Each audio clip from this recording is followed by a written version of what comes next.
Salut à tous et bienvenue pour cette mise au point de février. Moi, assez chargé en Disneyfield de façon assez exclusive, puisqu'il y a eu 29 jours et pile poil, du 1er au 29, il y avait 5 samedis. C'est la première fois que ça arrive et je pense que c'est la dernière fois que je vais avoir 5 samedis dans un mois de février. Bon, c'est le petit détail à la con. Donc ce mois a été relativement chargé en Disneyfield, donc à cause de ça, il y a certaines petites choses à dire. Avant de passer à ça, j'aimerais revenir sur ce qui a été fait donc très récemment, mercredi dernier, qui semble avoir un petit peu parlé aux gens. Ça n'a pas connu un succès monstre, mais ça a plutôt plu. Je parle de la tier list qui a été faite sur Gravity Falls. Parce que voilà, c'était la dernière vidéo et vous savez quoi ? Je trouve que les tier list, ça peut être un petit peu abusé comme beaucoup de choses, c'est comme pour les top 10, les top 15, Il y a des gens qui dédient leur chaîne entièrement à faire que des top 10, des top 15, des top 20, et au bout d'un moment, ça devient lourd, parce que bon, c'est un petit peu autre chose que ça, ce qui est intéressant à faire, pas seulement les top 10, etc. Par contre, ça veut pas dire que j'aime pas le principe. Et c'est ça le truc, il y a une personne qui a mal réagi, et donc je suis désolé pour cette personne-là, elle aime pas cette mode, et je comprends très bien pourquoi, ça peut pas être apprécié par tout le monde, et le fait est que je comprends que ça puisse être mal perçu parce qu'on en abuse un petit peu trop. Je vous cache pas que depuis quelques temps je l'ai moyennement entendu parler, mais c'est vrai que je suis pas énormément de youtubeurs qui font ça, je vous cache pas. Donc j'avoue que j'ai pas non plus suivi ça en détail, mais ça se fait encore et j'aime bien le truc. Quand j'ai vu faire ça les premières fois, je me suis dit c'est cool, il y a pas mal de considérations, de cas où je me sentais de faire ça, au moins personnellement, pas forcément en le faisant partager, faut pas exagérer, pas un truc qu'on fait dans le détail tout le temps. Et quand j'ai vu que j'atteignais la fin de Gravity Falls et qu'il fallait que je parle un petit peu de la série en règle générale puis de ses personnages parce que c'est assez important, je me suis dit c'est l'occasion rêvée d'essayer de faire ça et de voir ce que ça donne. Ça a plu un petit peu, ça n'a pas connu un succès monstre à nouveau, mais bon, ça a suffisamment de vues pour être acceptable par rapport aux normes de ma chaîne. Et voilà, je lance un appel, entre guillemets, pour savoir si, d'une part, ça vous intéresse, et vraiment, pas juste, un petit peu comme ça, vraiment, si vous sentez que ça vous intéresse un petit peu, et à ce moment-là, j'en ferai, mais pas de façon à ce que ça plombe la chaîne, j'aimerais rassurer les personnes qui sont pas fans, ce serait un peu dans la même veine que les top 15 persos, c'est-à-dire que, je pense que j'alternerai, c'est-à-dire, un mois, ce serait top 15 persos, un mois, le mois d'après ce serait une tier list, le mois d'après ce serait notre top 15 perso, etc. C'est-à-dire que ce serait pas pour supplanter quelque chose, ce serait juste pour être rajouté. Et si je sens que ça prend trop de temps, je laisserai tomber ça pour d'autres choses plus importantes parce que c'est pas une des priorités. C'est clair et net, la tier list, tout comme le top 15 perso, c'est pas une priorité. Si je sens que y en a marre ou que ça m'accapare trop, j'arrête tout de suite, c'est sûr. Mais je vous demande si ça vous dirait un truc tous les 2 mois de tier list là-dessus, sachant que évidemment ce ne serait pas les trucs super populaires, évidents, ce serait des trucs qui me parleraient, qui seraient en lien avec ma chaîne et très souvent en rapport avec les personnages. Parce que pour moi, les tier lists qui fonctionnent le plus, personnellement, ce sont les tier lists de personnages, c'est-à-dire comment on les considère, ce qui nous plaise plus ou moins. Il y a une bonne liste à faire sur pas mal de séries, pas mal d'univers, et qui va être fait par rapport à ça, et bien entendu, ce serait par rapport à l'univers Disney. Là, je vais essayer, contrairement à mes top 15 persos, de faire quelque chose qui reste en lien avec Disney dans mes tier lists. Donc voilà, je vous demande, est-ce que vous êtes partant pour faire ça? Est-ce que ça vous dit vraiment? Donc n'hésitez pas à le dire. Je sais pas si je mets pas tout simplement un petit sondage rapide. Ce sera peut-être plus simple un sondage, est-ce que vous êtes pour, contre ou est-ce que vous en foutez? Voilà, histoire de me faire une idée plus générale, ce sera plus rapide. Et ceux que ça intéresse, dites en commentaire quel genre de tier list vous voudriez que je fasse, quelles idées vous avez. Parce que ça pourrait me donner des idées, il faut que ce soit en lien avec Disney, s'il vous plaît, si possible autour de personnages. Et alors le problème qu'il va falloir régler par rapport à ça, c'est que certaines tier lists vont pas être forcément évidentes à avoir puisque je n'y ai pas accès et j'ai pas envie de me créer un compte Twitter juste pour me créer des tier lists. Donc voilà, il y a une idée qu'on m'a balancée à quelques reprises avec laquelle je suis totalement d'accord, mais j'adorerais faire ça, c'est une tier list sur les personnages de Hercule la série. Ah, ça serait fondard, hein, de voir le nombre de personnages qui seraient au-dessus de ces, hein. Il n'y en aurait pas beaucoup, hein, pas beaucoup. Donc, ce serait assez fondard à faire, seulement, elle n'existe pas cette tier list. Et j'ai pas le temps de la créer. C'est pour ça que je lance un léger rappel aussi pour ça. S'il y a quelqu'un qui s'intéresse, qui est prêt à passer du temps à faire une tier list, je suis prêt à faire les captures d'images de personnages, à lui faire passer via Discord sans doute, pour qu'il puisse faire cette liste lui-même au bout d'un moment. Cette tier list, à ce moment-là, je pourrais faire une tier list sur la série Hercule. Mais bon, ça part quand même du principe si oui ou non vous êtes pour. Alors, si je sens qu'il y a beaucoup de gens que ça fait chier, ou qu'il n'y a pas énormément de personnes qui sont pour dans le sondage, ben tant pis. Tant pis, on fait pas, hein, c'est pas grave, c'est pas une grande perte, hein, vous savez. Ce sera juste un truc en plus, parce que je vous cache pas qu'il y a une certaine monotonie qui se crée lorsqu'on fait toujours le même type de vidéo, et c'est ces genres de choses qui pourraient aider un petit peu à rompre la monotonie, sachant qu'à nouveau, ce serait pas pour m'alléger sur le reste, hein, ce serait toujours le même rythme de sortie pour le reste des choses, quoi. Mais voilà, j'aime bien ce genre de truc, je veux pas vous assommer avec ça, donc ce sera vraiment au même rythme que les top 15 persos, hein, donc pas tout le temps, hein, vraiment de façon à espacer, et voir si ça vous plaît ou pas. Voilà, c'est lancé, l'appel est lancé, on verra ce que ça donne. Merci de participer au sondage si vous vous sentez intéressé. En tous les cas, ça veut dire maintenant que Gravity Flows c'est totalement terminé, hein, et que j'ai plus grand chose à dire sur la série. Voilà, j'ai dit tout ce que j'avais à dire dans ma critique au détail des épisodes et dans le bilan. Et dans la tier list des personnages, à peu de choses près. Donc voilà, c'est terminé, caput fini. On passe donc à la critique de Totally Spies dès le mois de mars. Alors, ouais, je vais pas en dire beaucoup pour l'instant, mais sachez que j'en ai enregistré 3 à l'heure actuelle qui donc seront diffusés pour ce mois de mars, hein, donc dans les derniers mercredis du mois de mars. Et je vais essayer, et je dis bien essayer, c'est pas sûr que j'y arrive, de faire vraiment un Totally Splash tous les mercredis, mais vraiment tous les mercredis de l'année. Alors c'est un défi que je me lance, c'est pas impossible que j'y arrive pas et que de temps en temps que je saute un mercredi pour ça, mais je vais essayer le plus possible de les sortir fréquemment. Ça vient en partie du fait, comme je l'ai dit, que je vais moins sortir de vidéos. Comme je l'ai dit, il y a un défile de moins par mois. Même si pour ce mois qui vient, vous aurez pour le premier samedi la V2 sur Toy Story 2. Et j'essaierai de faire ça pour avril, la V2 sur Toy Story 3, sinon ce sera pour mai. Et voilà, ce sera avril ou mai, vous aurez la V2 sur Toy Story 3. Et ce sera avant juin normalement. Juin, je pense que ça va être le mois durant lequel je vais m'attaquer à Toy Story 4 et à la Reine des Neiges 2. Si tout se passe bien, si tout va bien, c'est comme ça que ce sera, que ça se goupillera la chose. Donc voilà, hein, ça va être lancé dès mercredi d'ici 2 semaines, un petit peu moins.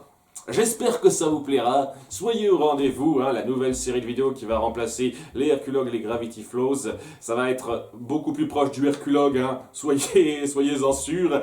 Donc là, je suis assez impatient de voir vos retours par rapport à ça. Pour l'instant, je le sens bien, hein. On verra comment vous réagirez. En tous les cas, retour sur les Disneyfiles de ce mois, à commencer par donc la V2 rapidement de Toy Story 1, plutôt bien reçu. Après bon, c'est juste moi qui développe un petit peu plus ce qu'il y avait dans la critique au départ et qui suis un peu plus naturel, plus fluide, plus tac au tac dans mon montage. Donc ça passe beaucoup mieux à cet égard.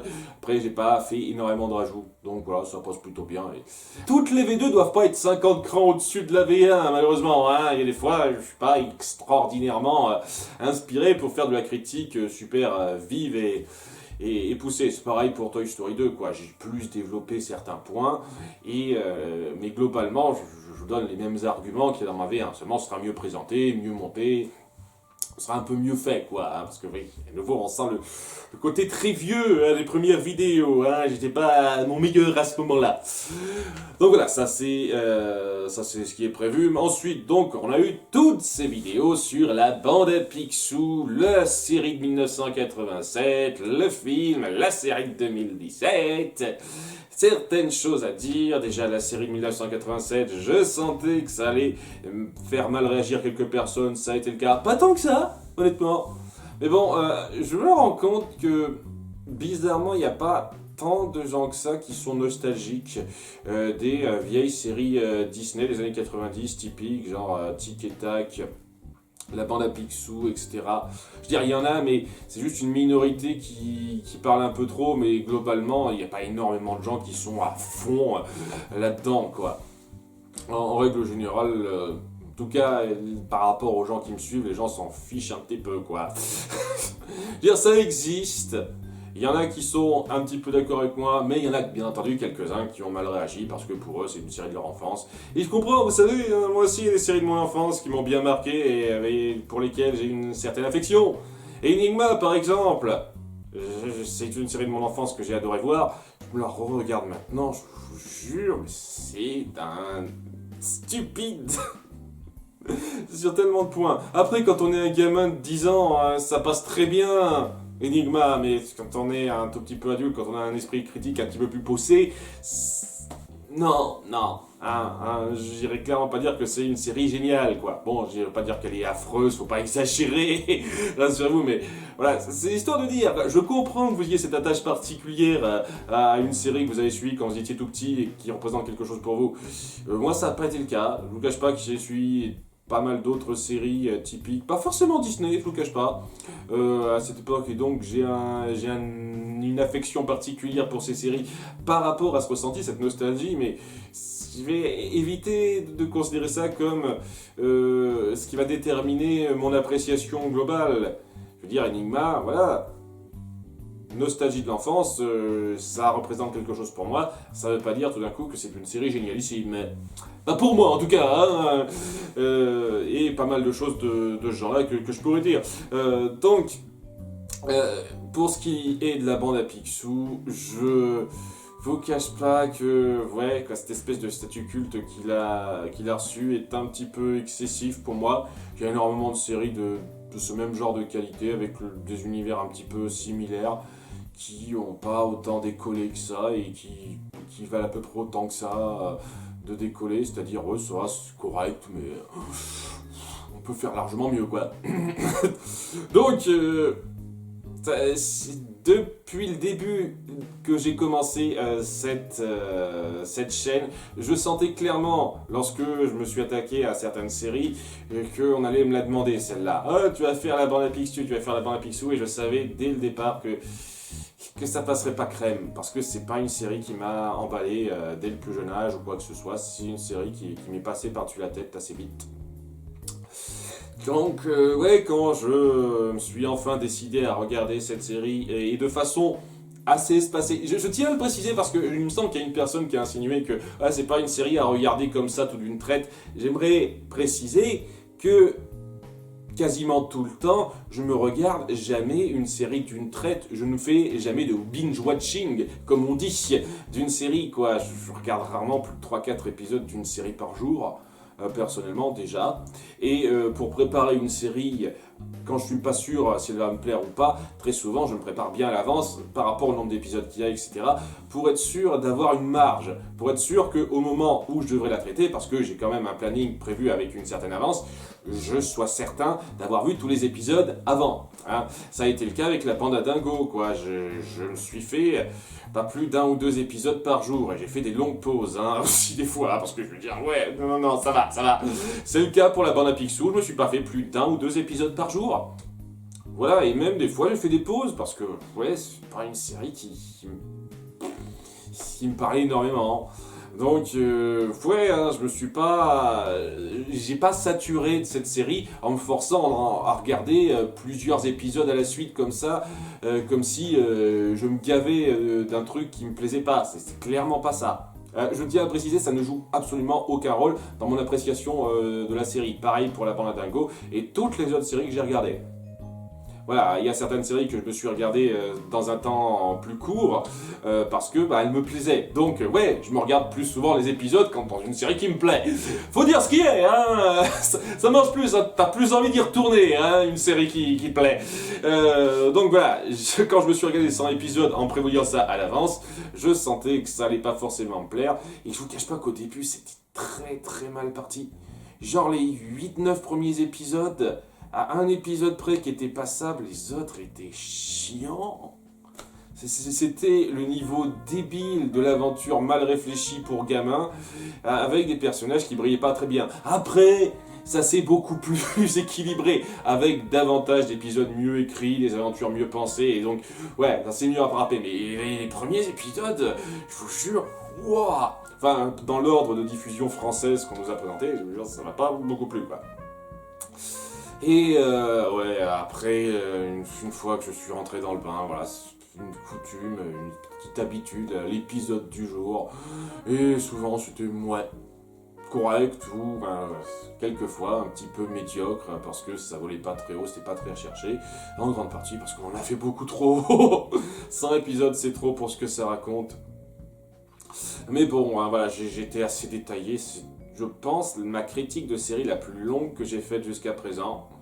Donc ouais, hein, j'estime avoir été plutôt complet à quelques détails près dans ma critique. Il y a une personne qui m'a repris par rapport au fait que j'étais un petit peu trop méchant avec la VF et je pense pas une seule putain de seconde que ce soit le cas. Sérieusement, revoyez-moi ces épisodes maintenant avec un œil plus adulte, plus critique et osez me dire que c'est du doublage de qualité, les gars. Sérieusement. Et c'est clairement pas une seconde pour cracher sur les comédiens de doublage qui, pour certains, étaient très bons. Hein, il y a des grands noms hein, qu'on a cités. Merde, j'ai oublié son nom. Roger Carrel, par exemple. Quand même, c'est pas rien. C'est pas rien, Roger Carrel. Mais voilà, le problème, c'est qu'ils avaient pas le temps. On les forçait à faire plusieurs voix avec le même comédien. Des fois, ils ont forcé les clichés, les accents stéréotypés. J'ai le sentiment qu'ils faisaient même pas plusieurs prises. Genre, ils en faisaient une, voire deux, ils avaient un petit peu le temps et c'est tout. Et j'ai le sentiment qu'ils ont œuvré dans l'urgence, parce qu'il n'y avait pas un budget énorme pour la localisation, et donc ils ont fait avec ce qu'ils pouvaient. Et voilà, les acteurs font avec ce qu'ils peuvent, et ils ont donné quelque chose qui, la majorité du temps, était acceptable. C'est-à-dire que c'était pas affreux, c'était pas sensationnel, mais c'était à peu près correct. Mais de temps en temps, on sentait que c'était discutable, quoi. Ah mais ça vient pas des comédiens de doublage, ça vient du peu de temps qu'on leur a loué, c'est un problème d'enfer de production, j'ai envie de dire, hein, ce genre de truc où tout va trop vite et donc on n'a pas le temps de se donner à fond. C'est un truc qu'on peut voir dans énormément de cas où on sent que on donne pas assez de temps aux gens qui sont responsables pour faire quelque chose de vraiment puissant. Ne serait-ce que Dragon Ball Z par exemple, des voix très reconnaissables qui restent encore dans la mémoire pour identifier nos personnages, mais un travail complètement bâclé à énormément de moments sur la localisation, sur la traduction. Il y a des fois certains épisodes, je parle vraiment de la première VF qu'on a connue, hein, sur certains épisodes on sentait qu'ils bossaient à partir de la VO, donc la version japonaise non sous-titrée, et qui pipaient pas un seul putain de mot de ce qu'ils disaient les comédiens originaux. Donc ils se faisaient une idée. Il se faisait une idée de ce qu'il semblait dire par rapport à l'action. Je vous jure, c'est flagrant. Donc, ouais, je suis désolé de faire chier les gens qui ont cette nostalgie de leur VF de l'enfance, mais faut arrêter de se mettre des œillères, de fermer les yeux là-dessus. On a eu, pour beaucoup de ces séries, un doublage bâclé. Vraiment, parce qu'on n'a pas donné suffisamment de temps aux responsables de faire quelque chose qui tienne bien totalement la route.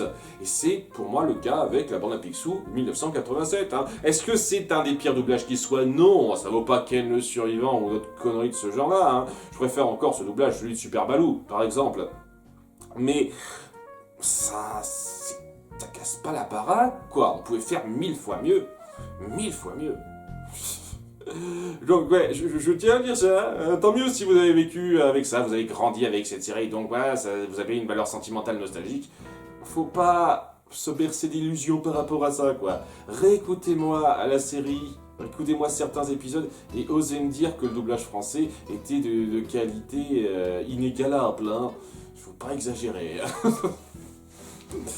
En tout cas, voilà, ça c'est dit. Le film, j'ai pas grand chose à en dire à part le fait que c'est un très bon exemple pour appuyer que la série avait pas le temps de faire quelque chose de poussé, de bien travailler dans sa VF, parce que justement ce coup-ci, on alloue plus de temps et de moyens à l'équipe de traduction pour faire quelque chose de beaucoup plus acceptable, ce qui fait que nos personnages sont bien doublés, avec les mêmes voix qu'on connaît, et on donne plus de temps pour les traductions et pas mal de choses. Donc ça passe nickel cette VF du film. Parce que plus de temps. Je veux dire, c'est une question de moyens. Hein. Si on donne les moyens à quelqu'un de faire quelque chose, si cette personne est un tant soit peu compétente, elle peut faire quelque chose de bien. Mais elle a beau être compétente, cette personne, si on lui donne pas suffisamment de moyens, ça peut pas marcher. Hein, voilà, pas complètement en tout cas. Bref, pas grand chose à rajouter sur ce film, on m'a pas beaucoup repris. Je leur dis, c'est un film qui m'a bien marqué quand même dans mon enfance et qui reste quand même sympathique à regarder aujourd'hui. Il y a une personne qui a dit que c'était inspiré du voleur et du cordonnier. Il a fait cet amalgame, je pense, par rapport au fait que Aladdin, c'est un petit peu inspiré visuellement, et je dis bien visuellement, de certains détails du voleur et du cordonnier. Mais c'est tout, hein. Déjà en termes d'histoire, analysez-moi ça et osez me dire que c'est pareil, quoi. C'est quand même très très différent, je trouve. Je vois très peu de similitudes, personnellement, dans l'histoire de Aladdin et du prince du cordonnier.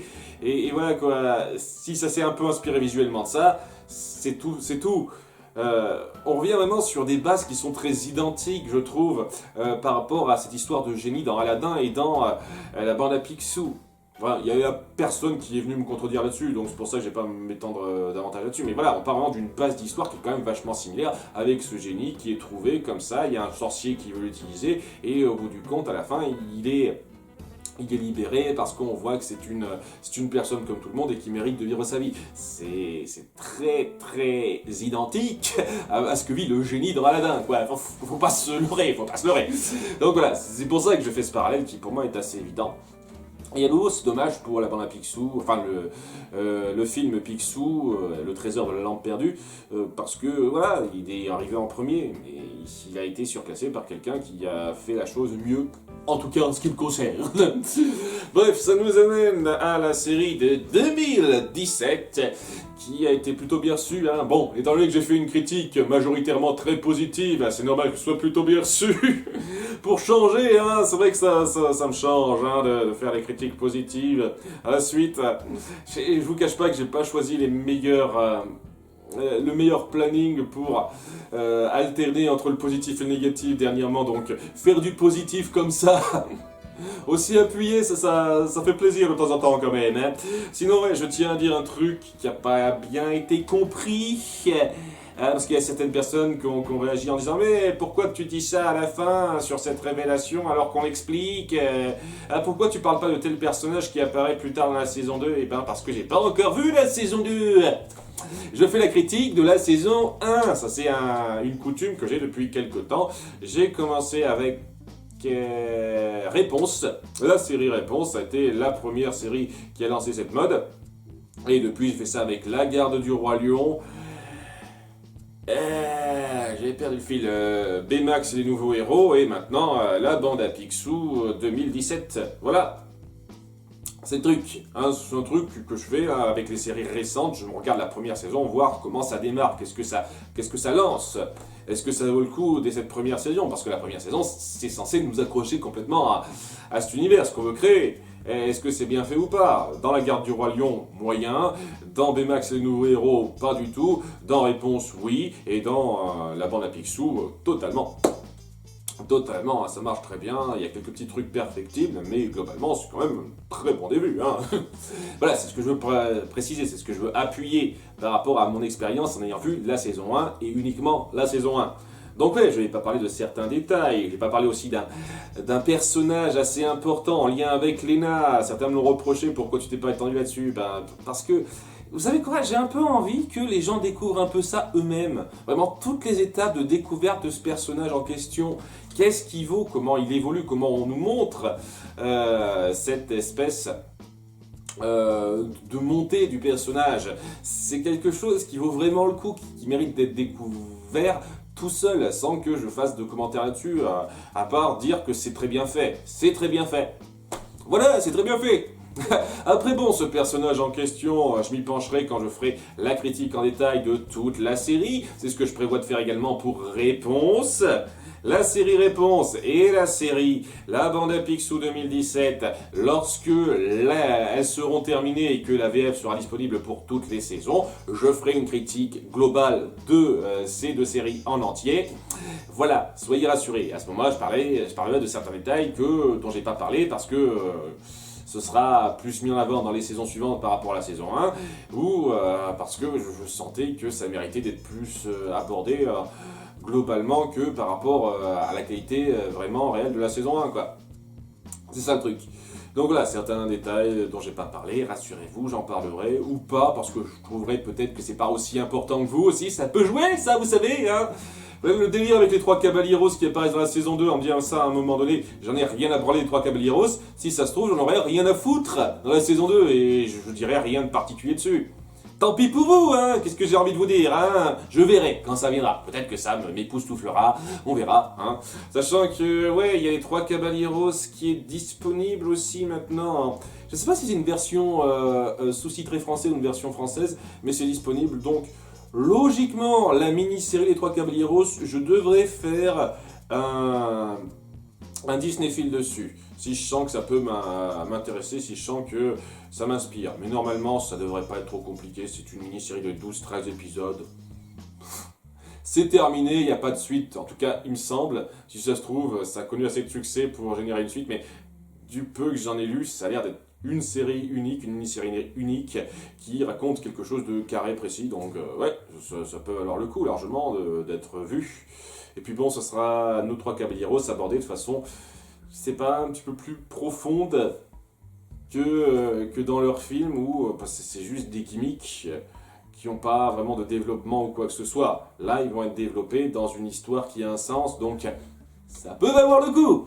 On verra, on verra. Normalement, je devrais pouvoir traiter cette série en Disney Film. Hein, on verra quand ça viendra. En tout cas, voilà. Hein, c'est juste pour vous dire que ça se fera. Il faut juste attendre un petit peu, vous m'excuserez. Hein, je ne peux pas tout traiter à la suite. Je n'ai pas parlé du dernier Disney Film HS parce que, à l'heure qu'il est, je n'ai pas encore vu vos retours. Hein. J'enregistre ça avant que ce soit publié. Donc, ouais, Feliday, un film très spécial. Très spécial, qui, j'espère, aura pu donner une critique qui vous plaira. C'est assez difficile de traiter ce genre de film. Mais voilà, ça change de l'habitude, ça fait plaisir d'avoir ce genre de films qui sont à part. Voilà, c'est assez à part et ça donne quelque chose de très particulier, une critique un peu exceptionnelle sur le principe, dans le ton, donc c'était cool de faire ça, Après, je le redis, je trouve que le côté gore et adulte aurait mérité être un tout petit peu mieux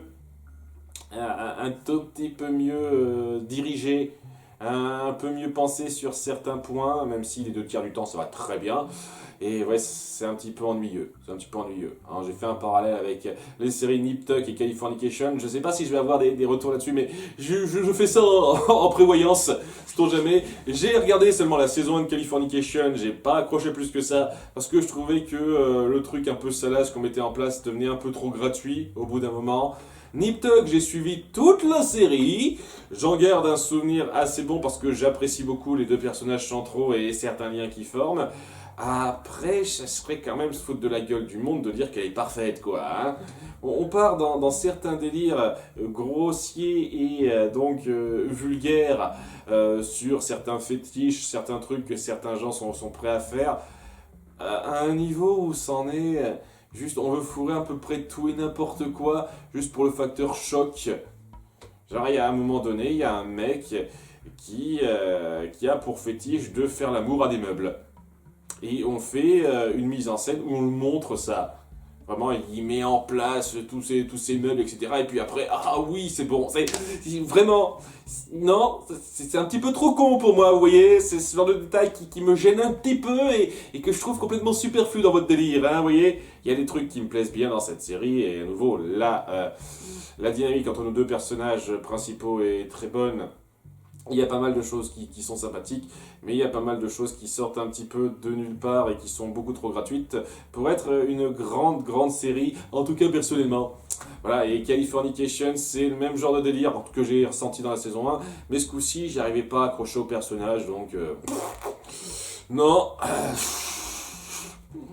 Voilà, bah c'est la parenthèse. Si ça se trouve, vous en aurez eu rien à foutre de ma petite remarque rapide sur Nip Tuck et Californication, mais je fais ça en prévision. Sait-on jamais, sait-on jamais.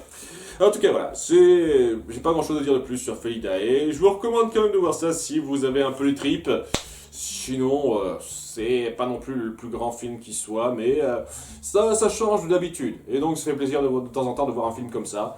Ça fait plaisir de voir des gens qui me proposent des films différents, comme lorsqu'on m'a proposé Alabama Monroe. Ça m'a un petit peu changé d'habitude, même si c'est une des vidéos les moins regardées de ma chaîne. Enfin, je crois que c'est Disneyfield qui a le moins de vues, celui-là. À ce point, ça parle pas du tout aux gens, apparemment. En tout cas, je suis quand même content d'avoir traité ce film, hein, qu'on soit bien d'accord malgré tout. En tout cas, ouais, ça conclut un petit peu nos Disneyfiles, nos retours sur les Disneyfiles. Pour le reste, je vais traiter d'un sujet qui est pas forcément léger, mais qui va être un peu rapide à traiter, parce que ce mois va être chargé. J'ai un planning assez chargé pour ce mois-ci. Je vais traiter d'un sujet qui j'espère prendra pas trop de temps, et un seul sujet, qui est donc le marketing.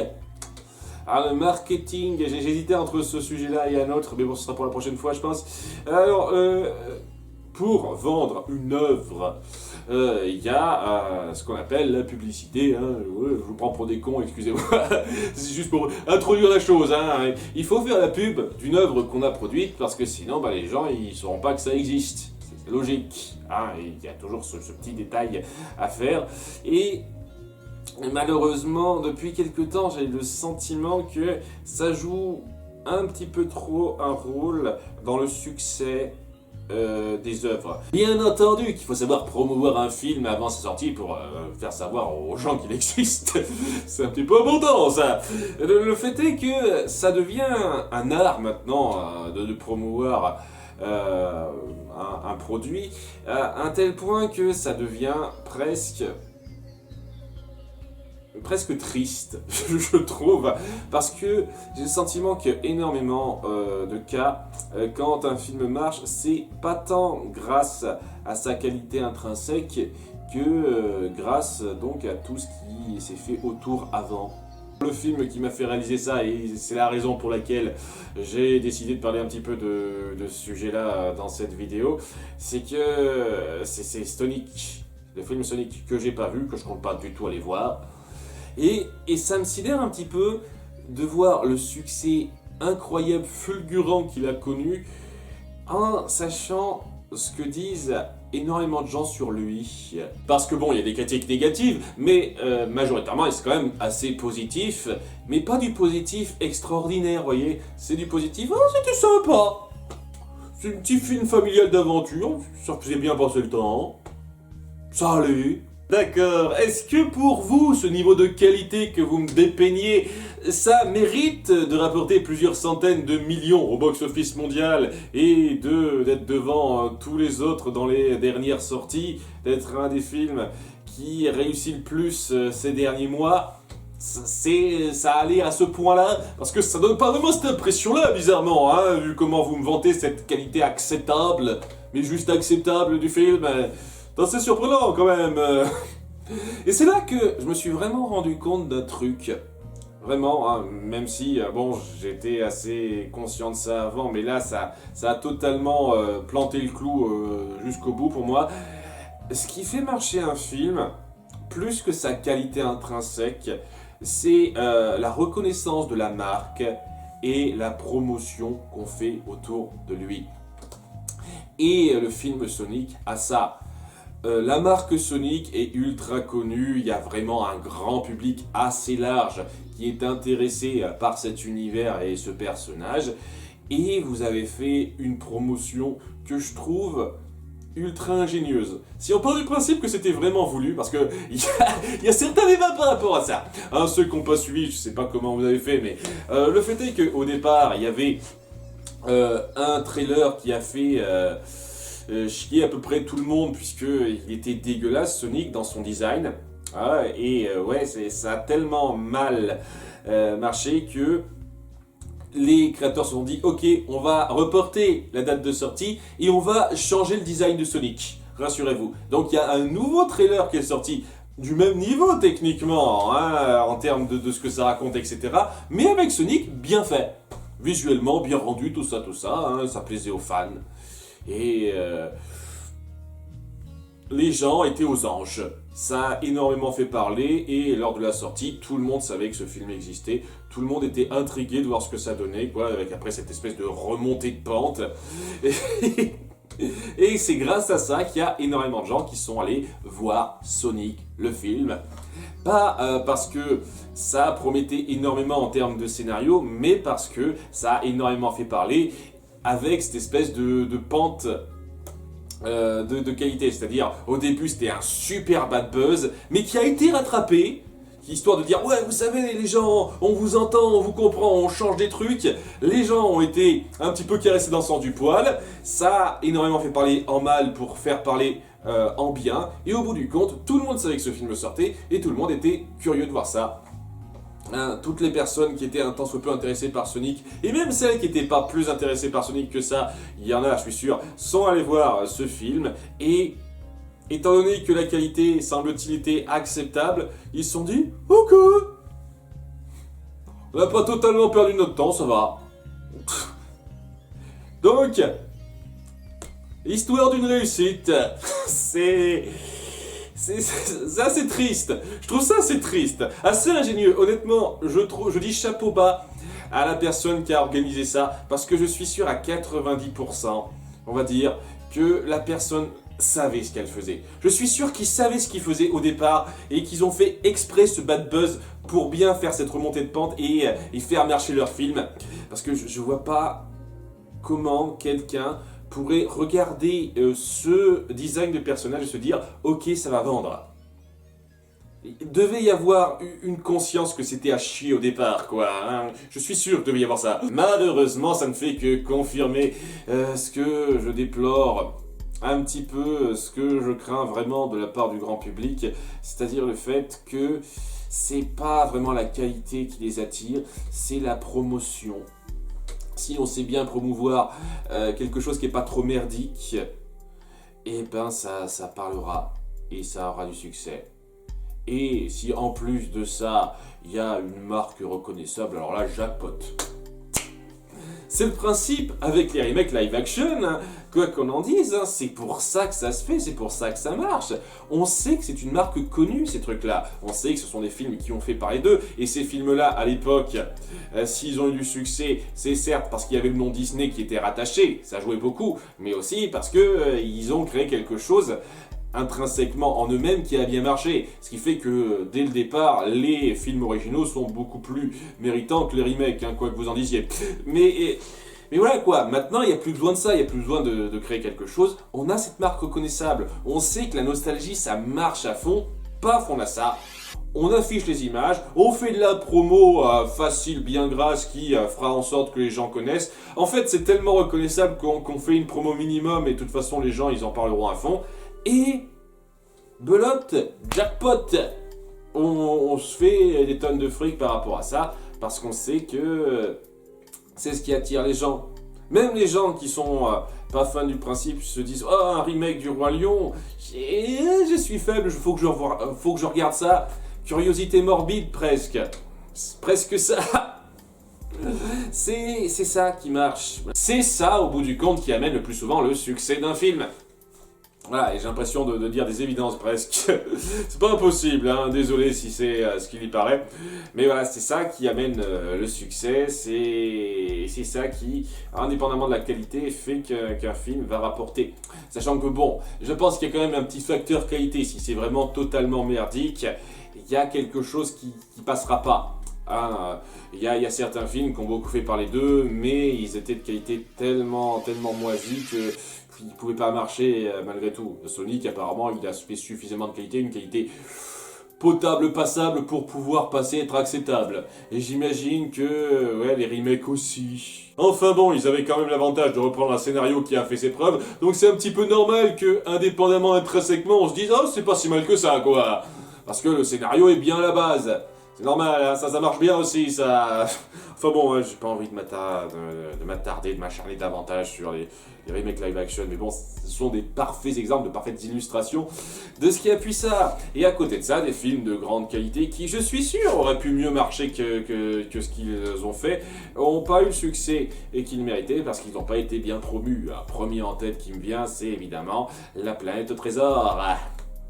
Ah oui, La Planète au Trésor, un film qui a été beaucoup boudé par les studios, qui voulaient pas vraiment bien le promouvoir, ce qui fait qu'il est passé inaperçu pour énormément de gens. Il n'a pas eu le temps, il n'a pas eu l'occasion d'être vraiment apprécié, découvert à sa sortie.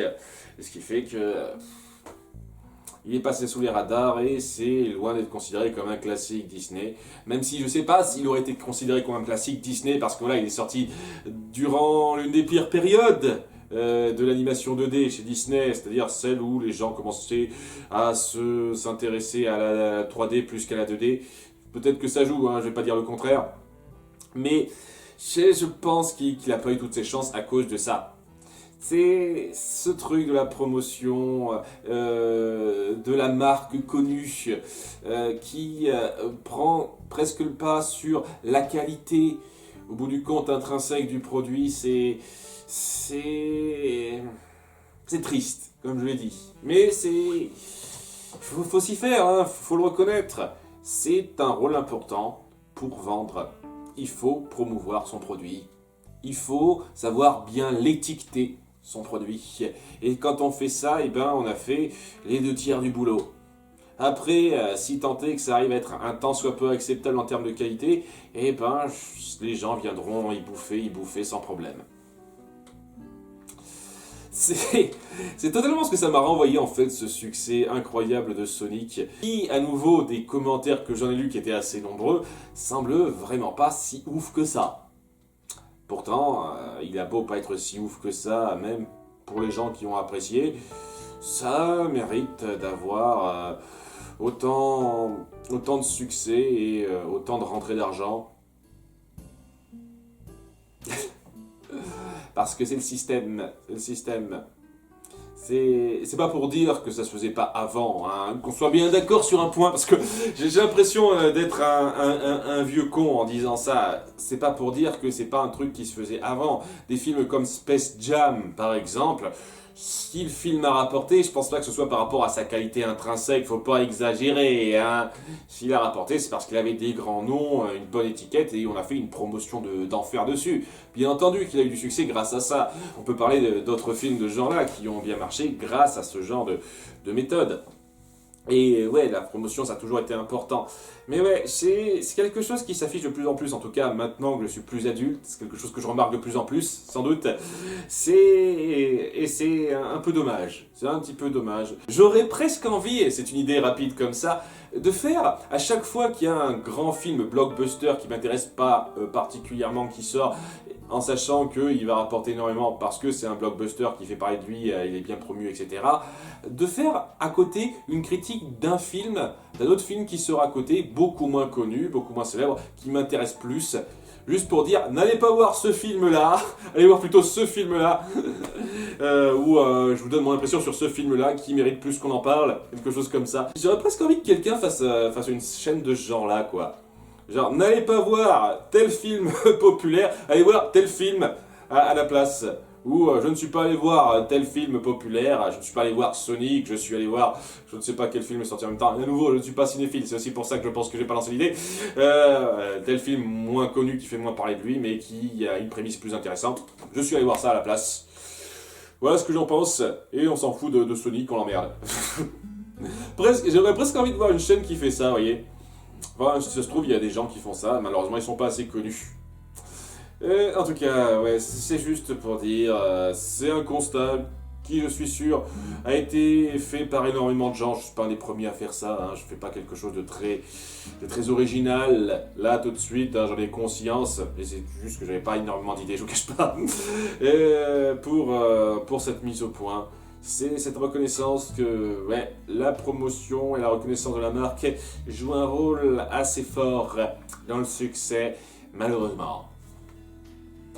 En tout cas, voilà, c'est la fin de cette mise au point. Donc à l'heure qu'il est, j'ai pas encore publié le Disneyfil HS sur Feliday. J'espère qu'il vous aura plu. Un peu particulier, hein. J'espère que ça passera.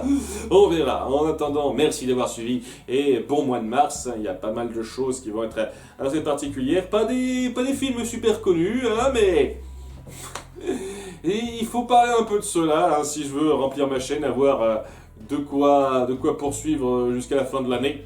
J'espère que ça vous plaira malgré tout. À bientôt pour de futures vidéos. Bye.